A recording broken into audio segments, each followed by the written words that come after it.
Nagaan Waaqayyoo bakka jirtan hundumaatti isiniif haa baay'atu. Ani Dirribaa Yeleen jedhama.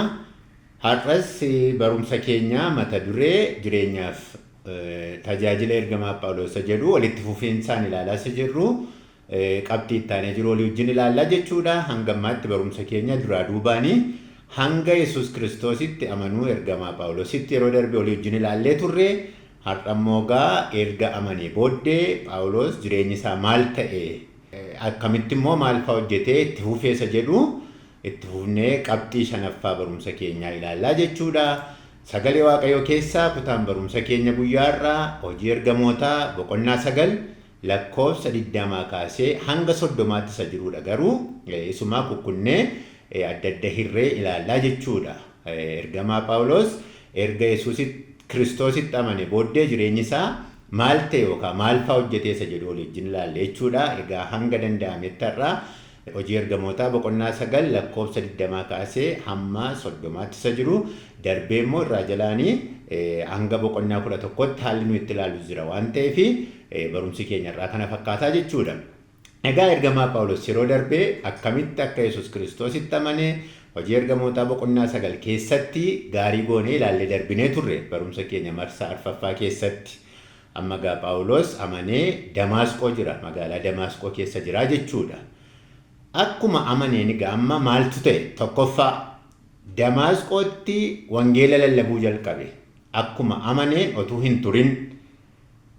Kanammoo hojii ergamootaa boqonnaa 9 lakkoofsa 20 hanga 22tti isa jiru yoo ilaalle nyaatees jabaatee jedha lakkoofsa 19ffaa irratti kun gara dudduubaatti lakkoofsa tokko deebinee yoo ilaalle Phaawulos egaa guyyaa 3f yeroo amanee yeroo namoonni Yesuus Kiristoos ifa guddaadhaan itti mul'ate qarqara magaalaa Damaasqootti hin kufee isa booddee magaalaatti geessanii booddee guyyaa 3 waa hin nyaanne hin dhunne ijisaas arguu dhabee ture waan ta'eef isa booddee isa achii kaasee jiru dubbata gaa lakkoofsa 19 kaasee nyaatees jabaatee jedha.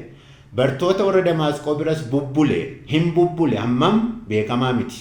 Torbaniin ta'uu danda'a, ji'aan ta'uu danda'a. Saa'ol ergas otuu hin turin, erga amanee gaamma otuu hin turin, manneen sagadaa keessatti Yesuus kun ilma Waaqayyooti jedhee lallabe. Egaa amanee otuu baay'ee hin turiniti hojii tajaajila wangeelaa lallabee jechuudha. Eessa jira jechuudha amma magaalaa Damaasqoo keessa jira jechuudha. Bakka addaa egaa haala lallaba isaatii kana yoo ilaalle eessatti lallabe bakka addaa. Akkuma kutaa kee amma dubbisne keessatti arginu magaalaa Damaasqoo keessa manneen sagadaa warra Yihuudootaatu jira. Mana sagadaa otoo hin ta'in manneen sagadaa baay'eetu jira jechuudha. Damaasqoo keessa manneen sagadaa warra Yihuudootaa jira. Waldaan kiristaanaa ishee kan bara kakuu haaraa edda Yesuus Kiristoos du'aa ka'ee hundeeffamtes kan kiristaanota yookaan amantoota bara kakuu haaraas jira. Lamaan isaatu jira. Amma gaa Phaawulos warra sana bira warra amantoota obboloota birootu jiraatu amanee isaan birootu jiraatu achii ka'ee Yihuudootatti wangeela lallabuu jalqabee jechuudha. Eessatti lallabuu jalqabee? Warra Yihuudootaatti wangeela lallabuu jalqabe. Maaliif? Amma gaa Phaawulos jara kanatti wanta wangeela lallabuu barbaadeef qaba. Tokkoffaa Yesuus Kiristoos lammii isaaniiti. Adeemsa hidda dhalootaatiin Yihuudiidha waan ta'eef biyya sana keessa immoo namoota lammii isaatiitu wangeeluma inni silaatti lallabuuf jedhu kana barataa, dhaggeeffataa, beekaa jiru waan ta'eef kan kootii jedhee carraa duraa kenneefi afaan isaan beekaniin, aadaa isaan beekaniin dhaqee waa'ee du'aa akka Yesuus Kiristoos isa ofii isaatii dhiyoodhuma reefuudhuma arge kana amma gaa namni kun gammadaadha baay'ee itti tolaadha. Hafuurri qulqulluun jireenya isaa bifa addaatiin jijjiireera waan ta'eef dubbii ho'aa akka itti jijjiirame kana lammii isaatiif carraa duraa kennee itti himuu dhaqee jechuudha. Ofii isaatii reefu amane. Bara Phaawulos kana keessa wangeelli kakuu haaraa tokko kamiyyuu barreeffamee harka nama kamii keessayyuu hin jiru. Kan amma dubbatamu kan lallabamu waa'ee du'aa ka'uu Yesuus Kiristoos malee wangeelli barreeffamee koppiin isaa nama harkaan jiru jechuudha yeroo kana. Kanaaf Phaawulos maal lallabaa? Waa'ee du'aa ka'uu Yesuus Kiristoos lallabaa jechuudha yeroo kana. Darbee immoo kakuu moofaa keessatti akkamitti akka waan Kiristoos dubbatamaa ture, raajonni baroota adda addaa keessatti akkamitti dubbatamaa ture, ofii isaatiif iyyuu dhugaa kana otoo hin hubatin akka mormaa ture, akka irratti ka'e ari'achaa ture itti himaa jechuudha namoota kanatti. Kanaaf iyyuu maaltu ta'e? Isa booddee Yihuudoonni itti waliin galle otuudhuma kana gochaa jiru maal godhee otuu baay'ee hin turin ofii isaatiif iyyuu tarkaanfii tokko tuunni fudhatu immoo argina. Maal godhe? Amanee wangeela otuudhuma lallabuu yeroo muraasa edda amanee booddee yeroo muraasa wangeela lallabuutti ka'ee wangeela lallabuu jalqabee immoo yeroo muraasa edda lallabee booddee wanti tokko ta'e. Magaa biyya Damaasqoo keessa jiraa jenneerra waan ta'eef lakkoofsa 22ffaatti achuma Damaasqoo akka inni jiru wayii ibsa.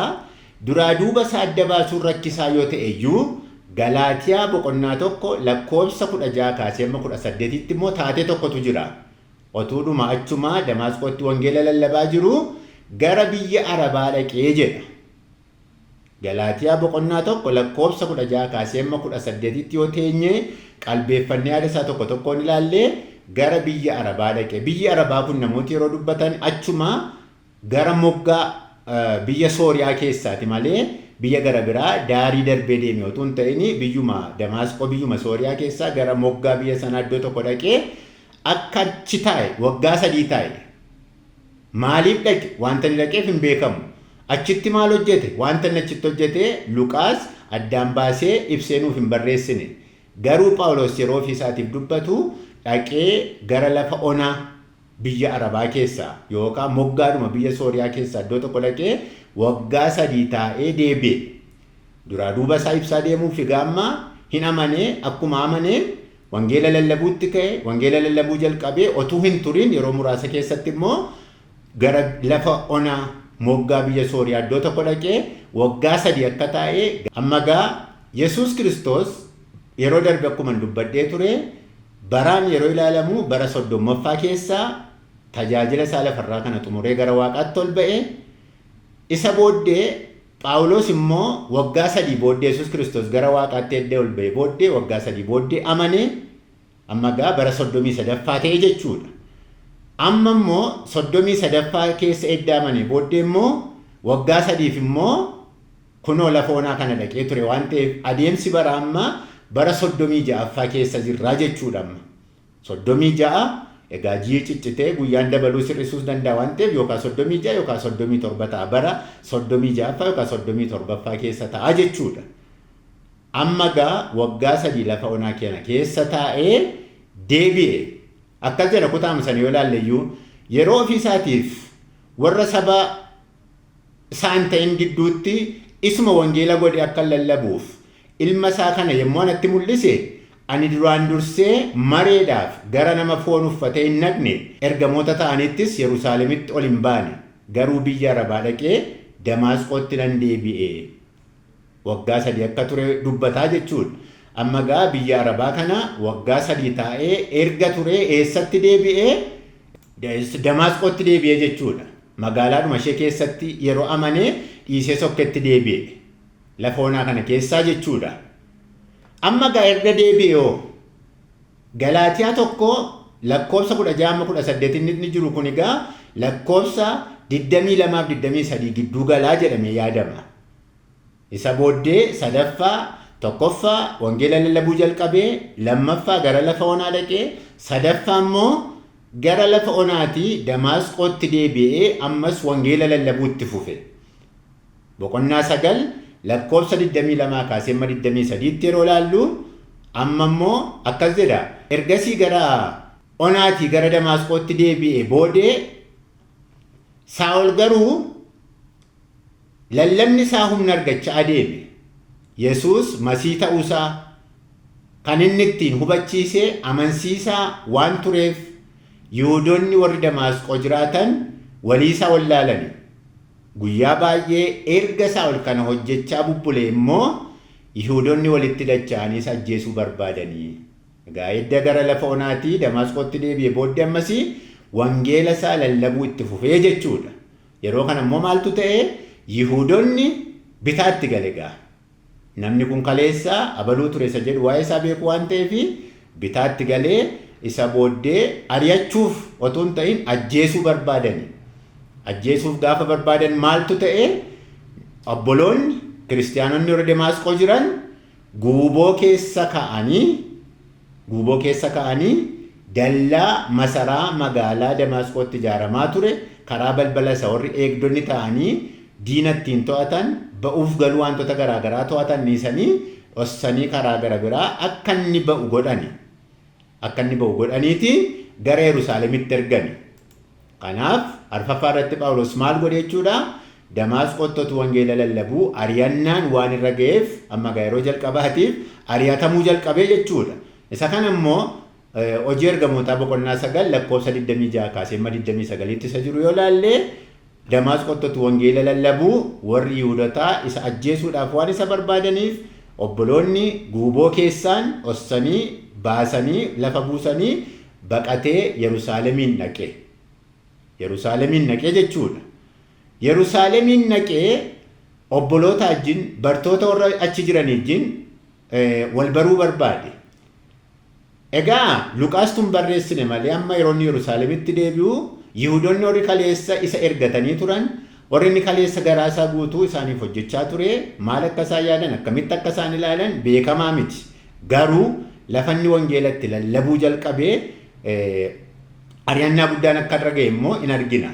Garuu yeroo Yerusaalemitti deebi'ee lakkoofsa boqonnaa 9 lakkoofsa 26-28tti simachuu sodaatani bartoonni horichi jiran warri Yerusaalem jiran oduu isaa beeku waan ta'eef kaleessa beeku waan ta'eef waa'ee isaa lakkii kuni kaleessa nama ari'achaa turedha har'a maal jennee simannaa amanuusaa jijjiiramuusaa fudhachuun nutti ulfaataa jedhanii waan shakkaniif Barnaabaas fuudhee dhaqee bartoota wajjin walii agarsiisee akka isaan wal baran taasise. Barnaabaas qooda guddaa taphatee jechuudha jireenya namaa kana keessatti. Isa booddee Phaawulos dhaqee bartoota wajjin wal argee amma Yerusaalemitti deebi'ee magaalaa Yerusaalem beeka kaleessas keessatti guddata waan ta'eef eenyu maal akka yaadu eenyu ilaalcha akkamii akka qabu beeka waan ta'eef afaan saba isaatiis waan ta'eef wangeela lallabuun ittiin cimnee jechuudha. Kanaaf otuudhuma hin turin wangeela lallabuu jalqabe Yerusaalem keessatti. Damaasqoodhaa gara Yerusaalemitti ol ba'ee bartoota wajjin Barnaabaas wal barsiisee amma wangeela lallabuu jalqabee jechuudha. Wangeela lallabuu yeroo inni jalqabu egaa eenyu bira akka bulee maal akka nyaatee maal akka jiraatee beekamaa miti iddoo kanatti tarii bartootumatu simate ta'uu danda'a. Isa booddee otoo inni wangeela lallabaa jiru ammas Yihuudoonni irratti ka'anii ajjeesuu barbaadani. Sababiin isaa ammaa namni isaan kaleessa qabne jechaa turan namni isaan kaleessa abdachaa turan isaaniif fiigaa namni ture dhibba faallaa isaanii ta'ee deebi'e waan ta'eef hariiroon Phaawulosiif Yihuudoota gidduu jiru dhibba citeera waan ta'eef amma Phaawulos yeroo inni dhufee wangeela fayyinaa waa'ee mootummaa Waaqayyoo faallaa isa kaleessa dhiibbaa irratti geggeessaa ture yeroo inni dubbatu Yihuudoonni ittiin mormanii ajjeesuudhaaf barbaadanii jechuudha. Kanaaf maaltu ta'ee shanaffaa irratti warri achi jiran ilaalanii haala isaa ilaalanii namni kuni nu bira turuunsaa gaarii miti jedhanii waan murteessaniif ta'uu danda'a. Phaawulosiin gara Xarseesitti ergani. Hojii ergamootaa boqonnaa 9 lakkoofsa 29 kaasee amma 30tti isa jiru ilaalle isa kana immoo arginaa jechuudha. Xarsees bakka dhaloota isaatii ishee maatii isaa wajjin keessatti jiraachaa ture achitti dhalatee achitti ergani. Hojii ergamootaa boqonnaa 9 lakkoofsa 29 fi 30 irra yoo arganne akka inni achi dhaqu taasifamee jechuudha. Tarii iddoo kana maatii isaatti galee ta'uu danda'a. Isa booddee Yerusaalemii sodaatee kun bara 36ffaa keessa ta'a yookaan 37ffaa keessa ta'a jechaa jirra. Xarseesiin eegda dhaqee booddee eenyu bira dhaqee maal hojjetee isa jedhu waa'ee jireenya isaatii tokko wanti beekamaan barreeffamee jiru hin jiru macaafota isa kam keessattiyyuu. Hojii ergamootaa boqonnaa 9 lakkoofsa 30 kaasee hanga hojii ergamootaa boqonnaa 11 lakkoofsa 19 amma 30 gidduutti waa'eensaa wanti ibsame hin jiru. Yoo xinnaatee waggoota 9 yookaan waggoota 10 fi waa'een Phaawulos callifamee wanta bira darbamee eegda Xarseesitti deebi'ee booddee jechuudha. Isa booddee seenaansaa kan inni dhufee yeroo biyya Sooriyaa keessaa Anxooqiyaa iddoo jedhamutti wangeelli babal'ate ergamoonni warri Yerusaalem jiraatan akka wangeelli Anxooqiyaa keessatti jalqabee babal'achaa jiru dhaga'anii Baarnaabaasin achitti ergani. Baarnaabaas immoo dhaqee waldaan dhuguma Anxooqiyaa keessatti akka bal'ate akka jalqabe argee hojii dhufee isaa gargaaruuf dhaqee Saa'oliin Xarseesii lafanni waggaa 9 yookaan 10 taa'ee ture. Egaa jiraachuu isaa akkamitti akka inni dhagee odeeffannoo nama kanaa isaa akka inni fuudhee beekamaa miti. Garuu dhaqee Xarseesii waamee dhufee otuu Sooriyaa keessatti Anxooqiyaatti wangeela otuu waliin hojii wangeelaa hojjetanii otuu waliin kadhatanii Hafuurri Qulqulluun adeemsa hojii wangeelaa isa jalqabaaf akka inni fo'atee adda baasee arginaa jechuudha. Kun egaa hanga bara 36 kaasee hanga bara 46ffaatti ta'a jechuudha. Kanaaf seenaan kun waggaa 9, 10, 11 ta'uu danda'a. Garuu 9 hanga 11 gidduutti ta'uu danda'a jedhanii tilmaamuun hin danda'ama jechuudha. Egaa kana booddee barumsi keenya inni itti aanu waa'ee adeemsa hojii wangeelaa ergamaa Phaawulos isa jedhu waliin ilaallaa jechuudha. Hangasitti barumsi keenya guyyaa irraa hanga ammaatti kan ture fakkaata. Fayyaa ta'aa, Waaqayyo isin eebbisu.